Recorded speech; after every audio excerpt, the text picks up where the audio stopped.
Bafethu bekade ngibuka lana yabona ngibuka abantu la ku-social media bethi umathe this umathe that ne even though ngumuntu ongafuna ukukhuluma ngama-opposition ukuthi kuhamba kanjani, but i-reality of the matter is one ne lo mjida ngobe removiwe ne i-IFP ibonile ukuthi lo yamasipala loyana usurana ku-zero balance, awuna budget awunalutho yabona.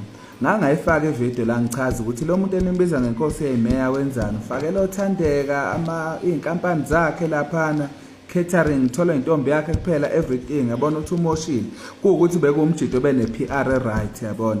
Hence abantu bangakubo kade betshela into eyi-one ukuthi thina le ntuthuko siyibona Facebook yabona. So it's very important le Shandisi le ukuthi whatever into esishoyo on social media uthi PR yethu ngishinga right kanjani, kodwa leyo PR leyo ayihambiselane nento eyenzeka on the ground. La on the ground abantu basejozini they were very clear ukuthi le ntuthuko enikhuluma ngayo thina siyibona on Facebook, asiyiboni la ejozini, and it was the fact yabona. So abantu sebenze ngazi ukuthi inkatha ejozini in bamremovile lo yamjida because was not doing well, but inkatha as a whole is not doing well komasipala, is not doing justice komasipala base-KZN as a whole. Umathe nje ube nebhadi ne ngakulandela bongwezi lapha mina into useless nje. Almost all IFP mayors are useless, including their premier lo Father Christmas.